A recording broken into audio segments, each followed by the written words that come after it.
travel මම අද මේ ඉන්නේ ගෝල් පේස් එකේ. අද පළවෙනිදා මැයි මාසේ 2025 කම්කරු දිනය. මේ NPP එකේ ජාතික ජනබලවේගයේ කම්කරු දින රැළිය අද ගෝල් පේස් එකේ පැවැත්වෙනවා. ඒක ගෙන හැර දක්වන්න තමයි මේ රැළිය ගෙන හැර දක්වන්න තමයි මම අද මේ පැමිණි එලා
சொல்றேன்டா அன்றுகுமார் திசாநாயக்க இப்போ நாம அவ வெற்றி பட்டு இப்போ 6 மாதம்ண்டா ஒரு 180 நாள். அப்போ 180 நாளுக்கு வீடும் கரை கட்ட இயலாது காசு இருந்தாலும். அப்போ நாட்டை சரி காட்டுறதுக்கு கல்லன் அப்படியே பிடிக்க இயலாது. ஏன் கல்லன் எப்படி இப்போ களவெடுத்த அவன் மைந்தக்கு எடுத்த ரணில் எடுத்த நாமல் எடுத்தேன்னு சொன்னாலும் மயிற்று எடுத்தேன்னு சொன்னாலும் பிடிக்கிறதுக்கு ப்ரூவ் வேணும். ப்ரூவ்க்கான்னு அதுக்கு சாக்கி வேணும். ஏன்னு ஒப்புக்கரண்ட சாதக வேணும். அந்த ப்ரூவ் இல்லாமல் நான் கல்லன் அவன் கல்லன் எடுத்து பிடிக்கலாது. அது ஒரு கிரமவேது. ஒரு ஒரு நடக்கு ஒரு ஒரு மாதிரியாக போகணும். சின்ன மெல்ல போய் மெதுவாக போய்த்தான் முதல் கொஞ்சம் அன்றுகுமார் பார்த்து பேசுங்க. அன்றுகுமார் இப்படிதான் சில ஆக்களை இப்போ போட்டு வாங்க. இப்போ இன்னும் கல்லன் ஒரு 100-150 கல்லன் இருக்காங்க. ஆனால் கல்லன் கல் எடுக்கிற இல்லை பிடிப்பான் பிடிக்க வேணும். இல்லாட்டி அவரையும் திருத்துற கோட்டாபே ராஜபக்ச திருத்தின மாதிரி அவரையும் திருத்தணும். ஏன் தெரியும் செய்யாட்டு என்னத்துக்கு இருக்கிற ஜனாதிபதி ஏசி ரூம்ல இருக்கிறது இல்லை. நாம கொடுத்த விசேஷ இல்லை. நான் கட்சியில் இருந்தல. நான் இதுக்கு வந்து அன்றுகுமார திசாநாயக்க சப்போர்ட் பண்ணுறதுக்கு இப்பயும் நான் எந்த சிலவில் தான் வந்தேன். எங்களோட ஊராக்கள் வராங்க பஸ்ஸில். நான் 4 மணிக்கு விட தரேங்கிறேன். ஏன் அவரை பற்றி நம்மளுக்கு நம்பிக்கை இருக்கு. உங்க தொழில் என்ன? எந்த தொழில்? கடல் தொழில் குளத்து தொழில் மீன் தான் விற்கிற. ஆனால் அந்த தொழில் தான் இப்போ நம்ம இப்போ நாங்கள் இடம்பெயர்ந்தாக்கள் இயக்கத்தில் அடிபட்டு இடம்பெயர்ந்து புலனறைக்கு வந்து இருக்கிறாங்க. முதல் எங்கே இருந்தீங்க? கல்குடா பாசிக்குடா. அப்போ இடம்பெயர்ந்து இருந்து இன்னும் நம்மளுக்கு நஷ்ட வீடு இல்லை. ஆனால் இந்த கிட்டாலியில் அந்த அந்த அறகலை இல்லை 40 பேரில் மினிஸ்டர் ஆக்களில் வீடு பற்ற வச்சேன்.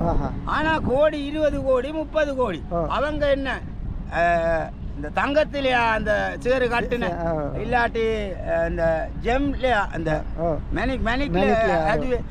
அது தீயோயம் கொண்டு வந்து அந்த மாளிகாவத்தை பெரிய ஆலயம் கொண்டு வந்து கோல் பேஸ்டில் வச்சு வெடி வைக்கணும். ஏன்னா அந்த எங்களுக்கு இன்னும் 40 வருஷம் எங்களுக்கு நஷ்டம் இல்லை. சரி போதும். ගොඩක් ස්තුතියි. බොහොමත් ස්තුතියි මහත්තයා මේ කරපු ගෙනහැරීම. आदर मधुर अतीते ओ भाई संगीते ओ आद मंदिर में रसवंती मेरी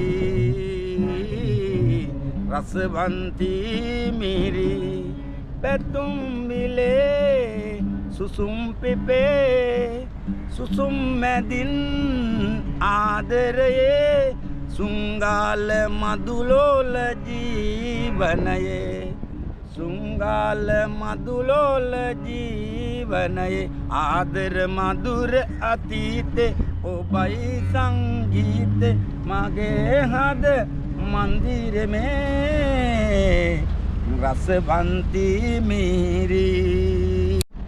කියන්නු. මට කියන්න තියෙන්නේ අතිගරු ජනාධිපති අනුර කුමාර දිසානායක මැතිතුමා ගැන කියනවා නම් දැන් ජනාධිපතිවරු මං හිතන්නේ ජේ.ආර්. ජයවර්ධන, රණසිංහ ප්‍රේමදාස, චන්ද්‍රිකා බණ්ඩාර කුමාරතුංග, ඩී.බී. ජයතුංග, ඒ වගේම ඔය ඉස්සරහ හිටියා දියසේනායක කලා කාලේ හිටියා අගමැතිලානේ ජනාධිපතිලා හිටියේ. දැන් ඔය මහින්ද රාජපක්ෂ ඒකල්ලා අපේ මෛත්‍රීපාල සිරිසේන, චන්ද්‍රිකා බණ්ඩාර කුමාරතුංග, ඊට පස්සේ රනිල් වික්‍රමසිංහ. ඒ ජනාධිපතිවරුන්ගෙන් මං හිතන විදිහට මං ඇත්තටම මේ පොඩි කාලේ ඉඳලා මේ ඡන්දේ දාලා තියන්නේ නම් එක්සත් ජාතික පක්ෂයට. අපි ඒ කාලේ අපේ තාත්තලා අපි කිව්වේ කටුවත් කොළපාට කියලා. ඒ වුණාට මේ පාර ඒ රට ගිය විදිය බලද්දි අපිට හරිම දුකයි. ඉතින් අපේ අනුර කුමාර දිසානායක මැතිතුමා මේ රට මේ තත්ත්වයට ගන්න සෑහෙන කැපවීමක් කරා. මොකද විපක්ෂයේ ඉඳගෙන 103 ඉඳලා ඒ හින්දා අපි කල්පනා කරා අනුර කුමාර දිසානායක මැතිතුමාව උඩට මාරගන්න. මොකද මේක තමයි හොඳම තැන. ඒ කියන්නේ මට 56යි, එතුමාටත් මං හිතන විදිහට 56ක් විතර ඇති. ඒ මොනවා වුණත් මමත් දුප්පත්, එයත් දුප්පත්. අපි හම්බ කරන්න ආපු මිනිස්සු නෙමෙයි. මං මාළු විකුණන්නේ. එතුමත් ඒ වගේ දුක් විඳලා ඉගෙනගත්තු කෙනෙක්, මමත් ඉගෙනගත්තු කෙනෙක්. ඒ වුණාට මාළු වැල්ලුවේ රැකියාවේ හැටියට. ඒ වුණාට ජනාධිපති අනුර කුමාර දිසානායක මැතිතුමා මේ දිනවන්න අපි මේ පාර අපේ දැන් ඉන්න වත්මන් කතානායක ජගත් සර්ව අපි ගොඩ දාන්න මං එදා තමයි වේදිකාවට ගොඩ වුණේ. විද්‍යාලෝක පන්සල ළඟ ගොඩ වෙලා මං එදා ඉඳලම මට හිතුණා මේක තමයි ජනාධිපතිතුමා ගැන මොන වගේ විශ්වාසයක්ද තියෙන්නේ? මොන වගේ විශ්වාසයක් කියන්නේ මේ රට සෑහෙන දුරට 100%ක්ම කිව්වනම් බොරු 80%ක් හරි මේ රට හොඳ තත්යකට මෙවරුන් නැති කරලා මේ එයා හම්බ කරන්න ආපු කෙනෙක් නෙමෙයි. අපි දන්නවා ඒ හින්දා හම්බ කරන්න ආවනම් දැනටත් හම්බ කරගන්න තිබ්බා.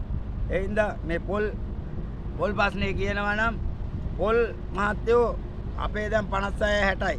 ඒ ගස්වල පළදාව නැහැ. ඒතකොට පවතින හිටපු රජයේ ඔය තව පොල් බේලි දෙකක් දැම්ම නම් දරුවෝ කඩනවා. ඒ දරුවෝ කියන්නේ අපේ අනුර කුමාරට. එතකොට කඩලා දෙනවනේ. පොලුත් නැහැ. ඊට පස්සේ වී ගබඩාවල වී දාන්න බෑලු ඇත්ත. අපි මේ මෝඩේ වගේ මේ මත්තල ගුවන්තොටුපලේ කටුනායකයි දාන්න යන්නේ නැහැ. ඊට මොලයක් තියෙනවා. වී ගබඩා ගිහිල්ලා බැලුවාම සාමාන්‍යයෙන් පොත්පත් වී එහෙම වේවමියෝ කන්න පුළුවන්. යකෝ යකඩත් කාලා. ඇත්තම කියනවනේ යකඩත් කාලා පොළොන්නරු පැත්තේ. මට කියන්න පුළුවන්ද ජනාධිපතිතුමා ගැන ඔබගේ තියෙන පෞද්ගලික අදහස? පෞද්ගලික අදහස කියන්නේ විනයගරුක, යහපත්, නීතියට වැඩ කරන, මේ සමාජයට ප්‍රතිපත්තිගරුක ජීවිතයක් ගත කරන පුද්ගලයෙක් වශයෙන් අපේ රටේ නායකයෙක් පත්ලා තියෙනවා. එතුමා හොඳ බුද්ධිමත්, උගත්, විනයගරුක ප්‍රතිපත්තියක් තියෙන සහෝදරයෙක්. ඊට ළඟට ගිහිල්ලා කතා කරන්න පුළුවන්, එක බත්පත කන්න පුළුවන්. ඒ කාලේ ඉඳන් බිම් මට්ටමේ ඉඳන් අපි ආවා. සහෝදරයෝ වගේ හිටියා. අදටත් ඕන තැනකදී සහෝදරය කියලා කතා කරන්න පුළුවන්. ශක්තියක් මේ පක්ෂය ඇතුලේ විනයක් ඒ විදියටම තියෙනවා. ඒට අමතරව රෝහණ සහෝදරයා ගිනාපු මේ මග යමින් මේ සහෝදරයා හොඳ ජීවිත මේ රටක් හදන්න තමයි බලාපොරොත්තු වෙන්නේ. අපි ඒ වෙනුවෙන් එයාට ශක්තියක් ධෛර්යයක් වෙනවා. හැමදාම සතුටුයි. බොහොම ස්තුතියි. මම දරන මතය අපේ ජනාධිපතිතුමා ගැන අපි ලොකු පැහැදීමකින් ඉන්නේ. ඇත්තටම දුප්පත් මිනිහා ගැන ගොඩක් හිතනවා යා. ඇත්තටම අපි වෙන පක්ෂවලට ඔච්චර කාලයක් අත්‍යද්ද ඇත්තට මේක බොරුවක් කියලා මට වැටහෙනවා. නමුත් අපි ජනාධිපතිතුමා ගැන ලොකු බලාපොරොත්තුවකින් අපි මේ රැළියට කවදාවත් ඇවිත් නැහැ. නමුත් ජනාධිපතිතුමා වෙනුවෙන් අපි ඕන දෙයකට ලෑස්ති. ඒ වගේම ජනාධිපතිතුමා මේ රට හදයි කියලා අපි ලොකු විශ්වාසයක් දෙන බලාපොරොත්තුවක් තියෙනවා. අපිට ජනාධිපතිතුමාට ජයෙන් ජය වේවා කියලා මම ප්‍රාර්ථනා කරනවා. ජනාධිපතිතුමා ගැන අපේ ජනාධිපතිතුමා ගැන ඔබගේ ධර්ම පෞද්ගලික මතය මොකක්ද කියලා කියන්න බලන්න. ජනාධිපතිතුමා හොඳයි. කිව්ව දේ කරනවා. කියන දේම කරනවා. දැන් අපේ රට ගොඩාක් දුරට ඉස්සරහට ඇවිල්ලා තියෙනවා. අපි ගොඩාක් ණයබරින් හිටිය රටක්. දැන් අපි ගොඩක් නිදහස් වෙලා තියෙනවා වගේ අපිට දැනෙනවා. ඉතින් ඒ නිසා අපි ජනාධිපතිතුමාට අවංකවම ආදරේ. අපි එදා ඉඳන් ජනාධිපතිතුමාත් එක්කම තමයි හිටියේ. ජනාධිපතිතුමා එන්නේ ඉස්සෙල්ලා ඉඳන්ම අපි හිටියේ. මගේ මහත්තයා ගොඩක් කල් ඉඳන්ම මේ ඒගොල්ලෝ කරේ ඉස්සෙල්ලා JVP දැන් NPP. ඉතින් තවමත් මගේ මහත්තයා එයත් එක්කම තමයි ඒ පක්ෂෙත් එක්කම තමයි ඉන්නේ. ඉතින් මම එයත් එක්ක විවාහ වුණාට පස්සේ මම එයත් එක්ක එකතු වෙලා මේකට සහයෝගය දක්වනවා. සහයෝගය දක්වනවා. අද මහත්තයත් එක්ක අපි කට්ටිය ගොඩක් ආවා මේ රැස්වීමට. එහෙනම් බොහොම ජනාධිපතිතුමාට අපි සුබ පතනවා. බොහොම ස්තුතියි. අපේ රටේ ජනාධිපතිතුමා ගැන ඔබගේ මතය ඔබ දරන මතය පොඩ්ඩක් ප්‍රකාශ කරන්න. මම හිතන විදිහට අපේ රටේ මෙතෙක් බිහි වූ ජනාධිපතිවරුන් අතරින් විශිෂ්ටම ජනාධිපතිවරයෙක්. ආදර්ශමත් නායකයෙක්. අපේ පන්තියේ නායකයෙක්. මම හිතන්නේ අවුරුදු 76ක් තිස්සේ අපේ රට විනාශ කරපු ප්‍රභූ පන්තියට ගහපු කනේ පහරක්. ඇත්තටම අපි හැමදෙනාගේම බලාපොරොත්තු වුණේ අපේ පන්තියේ ජනාධිපතිවරයෙක්. මම හිතන්නේ අපේ රට මේ ඉදිරියට අපි බලාපොරොත්තු වෙන සුන්දර රටක් නිර්මාණය වෙයි කියලා මගේ විශ්වාසය තියෙනවා. ජනාධිපතිතුමා මාර්ගය. ඔව් ජනාධිපතිතුමාගේ මාර්ගය. හොඳයි sir. thank you very much. බොහොම ස්තුතියි. சொல்லுங்க. 86 வருஷம் எங்களை ஏமாத்தி வச்சு அதுக்கு பிறகு நாங்களும் அந்த அவங்க சொல்ல பொய் எல்லாம் கேட்டுக்கொண்டு இருந்தோம். இப்போ எங்களுக்கு உண்மையே தெரியும். சுட்டி இனிமேல் எங்களே ஏமாற்ற இயலாம். இந்த 86 வருஷம் பிறகு எங்கட கீழே இருக்கிற ஜனாதிபதி அவர்கள் வந்திருக்குது. அவர் சரியா நாட்டை இப்போ கொண்டு போகிறேன். நம்பிக்கை மிச்சம் நம்பிக்கை தான் வாழ்க்கை. சுற்றி அவர் நம்பிக்கிறேன். அவர் இல்லாத வேறு யாருக்கும் இது செய்யவே இல்லை. சுற்றி அவர் தான் 2050 அவர் தான் 25 years 25 அவர் தான் ஜனாதிபதி. எங்கிருந்து வந்து நான் Kelaniya. Thank you sir. So much. ජනාධිපති සහෝදරයා මේ ජනාධිපති ධූරයට පත් කරගන්නේ සෑහෙන කට්ටක් ආව මේ රටේ ජනතාව. මේ හොඳයි. ඉදිරියට යනවා. මොන වගේ හොඳවල්ද තියෙන්නේ? රටේ පාලනය හොඳයි. හොරකම් නැහැ. නරකම් නැහැ. තක්කඩිකම් එතකොට මේ මැතියම් තෝරුම්ගේ හොරකම් කිරීම නැහැ. හොරකම් කිරීම මනුස්ස වියදම් නැහැ. අඩු කරලා. මේ හොඳයි ගමන ඉදිරියට. එතකොට ජනාධිපති දැන් ජනාධිපතිතුමාට ඉතින් 77 වසරක් මේ සාපලක් මේ රට මේ මාස 3න් 4න් ගොඩ ගන්නවා කියන එක බෑ අමාරුයි. ඉතින් හෙමින් යන හොඳ ගමනක් යනවා. හොඳ ගමනක් යනවා. සතුටුයි. අපි කැමතියි. ඒක නිසා තමයි අද මෙතනට ආවේ නේ රැස්වීමට. ඕකේ. බොහොම ස්තුතියි සර්. මට දැන් අවුරුදු 63ක්. මගේ ජීවිත කාලෙටම මේ දේශපාලනේ අපිට ලැබිච්ච පින්වන්තම ජනාධිපතිතුමා. ඒ කියන්නේ අපිට කවදාවත් ඒ වගේ කෙනෙක් ආයේ මැරෙන තුරාවට ලැබෙන්නේ නැහැ. අපේ දරුවන්ට අපේ අනාගතයට පුදුම ආශිර්වාදයක් වෙච්ච ජනාධිපති කෙනෙක් කියලා ඇත්තටම සහෝදරයෙක් විදිහට කියන්න පුළුවන්. කට ඇරලා කියන්න පුළුවන්. ලංකාවට ලැබිච්ච හොඳම ජනාධිපතිතුමා අනුකුමාර උතුම් වස්තුවක්. උතුම් වස්තුවක්. ඇත්තටම. බොහොම ස්තුතියි. හරි.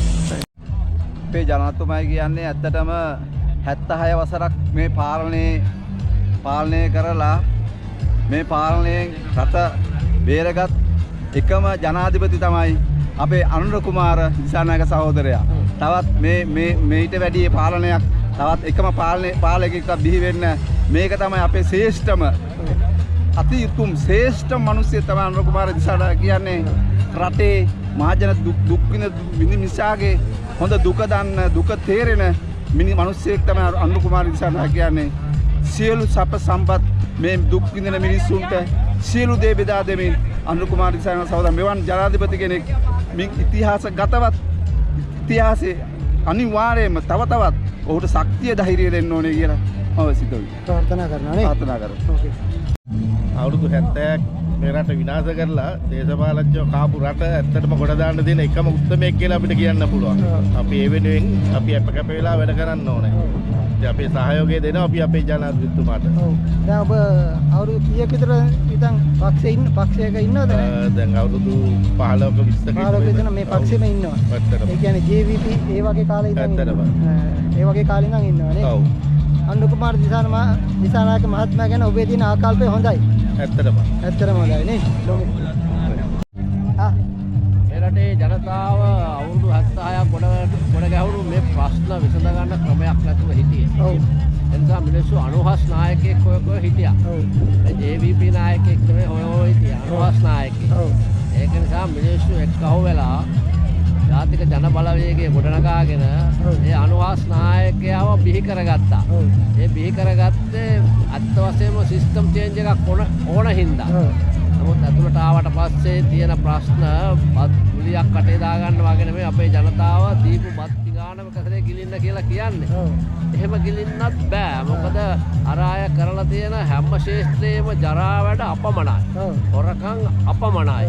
ඉතින් ඒවා විසඳන්න ඕන පවතින නීති රීති යටතේ ඉඳගෙන ඒ නීති රීති වෙනස් කරමින්. ඉතින් කාලයක් යනවා. තාම මාස 3-4යි.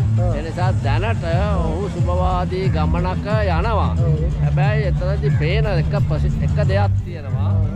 ඒ කණ්ඩායමේ ජනාධිපති සහෝදරයා ඇතුළු ඒ කණ්ඩායමේ බොහොම සුළුතරයකට ඇරෙන්න අනිත් අයට ප්‍රායෝගික අත්දැකීම් නැහැ. ඒක නිසා හිර වෙන තැන් බොහෝයි. ඒක නිසා මට ටිකක් හිතෙනවා එක්තරා වෙලාවකට අනුර සහෝදරයා මෙහෙම අදින්න ගිහලා හති වැටෙයිද කියලා. ඒ තරම් ශාරීරික අමාරුවක් හැදෙයිද කියනකු බයකුත් තියෙනවා. නමුත් එහෙම නොවේවා කියලා පතනවා. ඔහුට මේ ගමන යන්න හම්බුනොත් පොහොසත් රටක් ලස්සන දවසක් ජීවිතයක් අපිට හම්බ වෙයි. අපේ සාර්ථකත්වයක් තියෙනවා නේ. තියෙයි. ඔව්. එහෙනම් අපි ප්‍රාර්ථනා කරමු එතුමාට ඒ සාර්ථකත්වය කරා ළඟා වෙන්න කියලා. යන්න තියෙන්නේ හොඳයි. හොඳයි. හොඳයි කියන්නේ මොනවද? තවත් කරුණු කියන්න හොඳ වෙන්න. කරුණු ටිකක් කියන්න. අපි රටට හොඳ දෙයක් සිද්ධ වෙයි ඉස්සරහට. ඔව්. කියන්න තියෙන එච්චරයි. ඉතින් අපි හැමදාම ජනාධිපතිතුමා එක්කන් ඉන්නවා. එක්කන් ඉන්නවා. ඉදිරියට රටට හොඳ සිද්ධ වෙනවා. හොඳක් සිද්ධ වෙනවා. එහෙනම් ජනාධිපතිතුමා ජයශ්‍රී. ජය වේවා ජනාධිපතිතුමා. කියන්නේ අපේ ජනපතිතුමා හොඳයි. ඔව්. ඉස්සර වගේ හොරවැල් නෑ. හොඳ තත්යකට රට ගෙනයි කියලා අපි විශ්වාස කරනවා.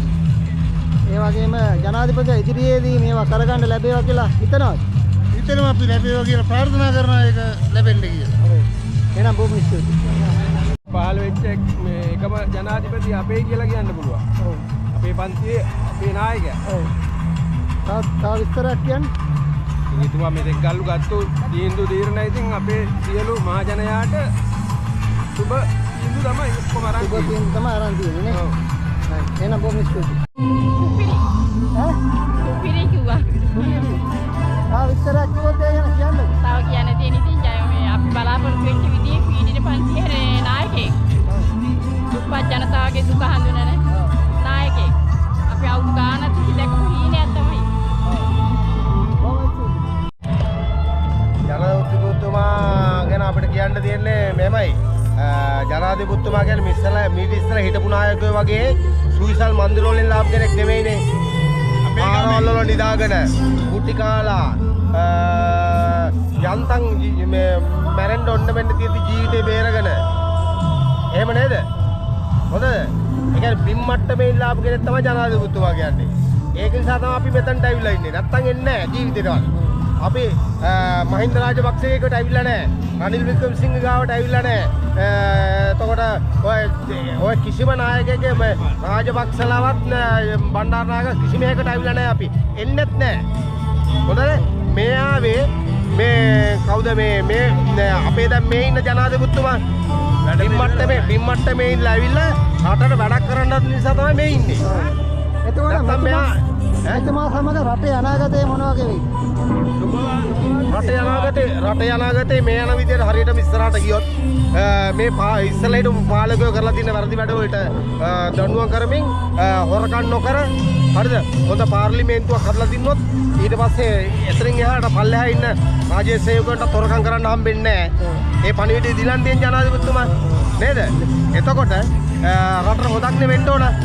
ඒක තමයි බලාපොරොත්තු වෙන්නේ. නැත්තම් මේ රටේ අද ඉපදෙන ළමයා තොරෙක්නේ. දැන් අපි අපේ ගෙදර ළමෙක් ඉඩි කරනවනේ. ඒ ළමයා ඉස්කෝලේ ගිහිල්ලා හොඳට උගන්නලා මේ විශ්වවිද්‍යාලයටත් ඇරලා විශ්වවිද්‍යාලයෙන් එළියට හොඳ ඩිග්‍රියක් ගහලා එළියට එනවා. ඊට පස්සේ හොඳ රජයේ නිලයකට එනවනේ. ඌ ඊට පස්සේ හොරා. ඉස්සර වෙලා හිටපු නායකයෝ යට හිටියලා. නේද? එහෙම නේද? දැන් අපිට බලාපොරොත්තුවක් තියෙනවනේ රටේ. ඒක තමයි මේ ඇවිල්ලා ඉන්නේ. එහෙනම් ජනාධිපතිතුමාට ජයශ්‍රී කියලා කියන්නේ. ජනාධිපතිතුමාට අපි අනුරාධපුරේ ඉල්ලාවේ ජනාධිපතිතුමාට මේ කරන සේවයට බුද්ධ ශාසනයෙම පිහිට ලැබෙන්න ඕන. බොහොම ස්තුතියි බොහොම ස්තුතියි. අපේ රටේ ජනාධිපතිතුමා අනුර කුමාර දිසානායක මහතා ගැන ඔබ මොනවද අදහස් කරන්නේ? මම නම් මේ පක්ෂවලට සම්බන්ධ නැහැ. නමුත් මේ පාර මම ඡන්දය දුන්නා අනුර කුමාර දිසානායක ජනාධිපතිතුමාට. මම හිතන්නේ මේ වෙලාවේ ලෝකේ ඉන්න ස්මාර්ට්ම ජනාධිපති. ඒ කියන්නේ එයා අර ටැක්ස් වලින් ඒ කියන්නේ දුප්පත් මිනිස්සුන්ගේ ගන්න සල්ලි වලින් ඒක පරිස්සම් කළා. එයා මේ මෙච්චර කාලයක් හැසිරලා තියෙන විදිහ මම හිතන්නේ එයා සහ හරිනි සහ ඉතුරු ඒගොල්ලන්ගේ ටීම් එකම මම හිතන්නේ ඒක ලෝකෙට මේ වෙලාවේ ඇත්තටම හොඳ පණිවිඩයක්. මොකද සමහර රටවල් මේ උදාහරණයක් ගත්තොත් මේ ඕස්ට්‍රේලියාව වගේ රටවලුත් මේ වෙලාවේ ඒගොල්ලන්ගේ රජයේ දේවල් විකුණගෙන යන වෙලාවේ වැටිලා තියෙන දේවල් මම හිතන්නේ මේ මාස 5 ඇතුළත මම හිතන්නේ 2-3ක්ම අපි දන්නවා ලංගම ඒ වගේම තව මිල්කෝ ඒ වගේ ආයතන නැවත ගොඩ ගැනීමට පුළුවන් මේ කියන්නේ පුද්ගලික කරණයක් හරහා තියෙන වෙලාවෙත් ඒ රජයේ දේවල් බේර ගන්න ඒගොල්ලෝ කරන ටික තමයි මට නම් වඩාම වැදගත්. නැතුව මේ අගමැතිනිය හරිනි පිටරට යනකොට එයා ජැකට් එක මෙතනින් ගැට ගහගෙන ගියාද ඒවා පොඩි බොළඳ කතා. ඒවා බොළඳ ඒවා අදාළ නැහැ නේ. අදාළ නැහැ. ඒගොල්ලෝ කරන වැඩ මේ වෙලාවේ මම හිතන්නේ ස්මාර්ටස්ම ටීම් එක. ලංකාවේ ඉන්නේ කියලා මට හිතෙනවා. එහෙනම් ජනාධිපති හොඳයි කියලා ඔයා කියන්නේ. ඒකනේ ස්මාර්ටස්ම ටීම් එක කියලා. හරි. එහෙනම් thank you. අපේ ජනාධිපතිතුමා ගැන ඔබ මොනවද හිතන්නේ? ජනාධිපතිතුමා බොහොම හොඳයි. ඉතින් එතුමා හොඳ නිසා තමයි අපි ජාතික ජන බලවේගයත් එක්ක එකතු වෙලා ඉන්නේ. මම ආනමඩුව ප්‍රාදේශ සභාවට තරම් කරන අපේක්ෂකයෙක්. ආනමඩුවේ ප්‍රාදේශ සභාවට තරම් කරන අපේක්ෂකයෙක්. හරි නේද? අපේ ජනාධිපතිතුමා තමයි පළමු වරට ආබාධ නියෝජනයක් දීලා තියෙන පාර්ලිමේන්තුවට. ඔව් ඔව් ඔව්. සුදර්ශ සන්තසිල්වා. ඒ වගේම ප්‍රාදේශ සභාවලටත් ඒ ආබාධ නියෝජනයක් ඔබ ඉදිරිපත් වෙලා ඉන්නවා ආබාධීශ වශයෙන් නේ. ජනාධිපතිතුමා ගැන ඔබ ගන්න අදහස? ජනාධිපතිතුමා ඉතින් හොඳයි. ඇත්තටම මේ පොඩි පන්තියේ මිනිහෙක්. ඔව්. නමුත් ඒක අපිට ආසන්නව ආනමඩුවට ආසන්නව ඉපදෙච්ච මිනිස්සෙක්. පොඩි මිනිස්සෙක්. ආනමඩුව කියන්නේ ටිකක් ක්‍රිටිකල් ආසනයක් නේ ඉස්සර කාලේ. ඉස්සර පොඩක් දරුණු කියන පුරා ආසනයක් නේ පැත්තේ නේ. ඒ කාලේ හිටපු අය නේ. දැන් දසනායක මාත්‍යලා වගේ කට්ටිය හිටියා ධර්ම කට්ටිය. ඔව් ඔව් ඔව්. ටිකක් ක්‍රිටිකල් ආසනයක්. එහෙනම් බොහොම ස්තුතියි.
ස්ටේජ් එක තියෙන්නේ.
ලබු කරන්නේ නැතුව ඒ සමාජ පරිවර්තනයක් වෙනුවෙන් හඬ නගන දිනයක් බවට පත් කරගත යුතුයි කියලා යෝජනාවක් සම්මත කළා. ඔව් අපි මේ ලාංකීය භූමිය ඇතුලේ පසුගිය 2024 දක්වාම ඒ සමාජ පරිවර්තන වෙනුවෙන් වෙනස වෙනුවෙන් හඬ නගන දිනයක් බවට මේ මැයි දිනය මෙතෙක් අපි පරිවර්තනය කරගත්තා. ඔව්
ඉස්ලාමිකයන්ගේ නොයිසින්දී තියෙන ප්‍රශ්න ගැටලු නොවැම්බර් මාසයේ ඉදිරිපත් කරන ඒ අයවෙන් ඉදිරිපත් කරන ඒ අයවෙන් විසඳන්න දැනටම ආණ්ඩුව අනුමැති මණ්ඩලය තීරණය කරලා තියෙනවා. අපි සියලු දෙනා ඉතුරු ගැටලු සියල්ල එතනවසේ යොදන්නවට කරන වැඩ පිළිවෙලක ඉන්නවා.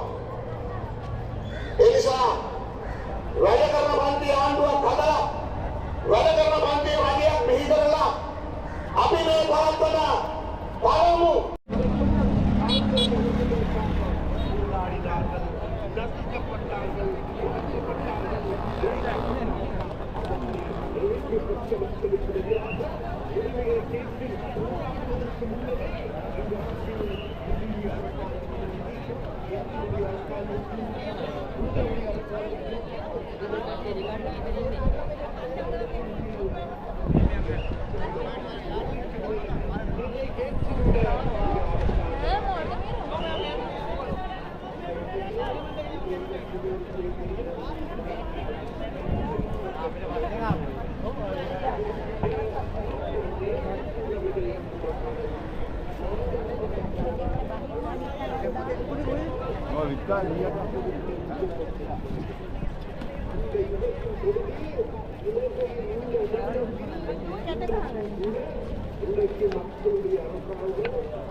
Payah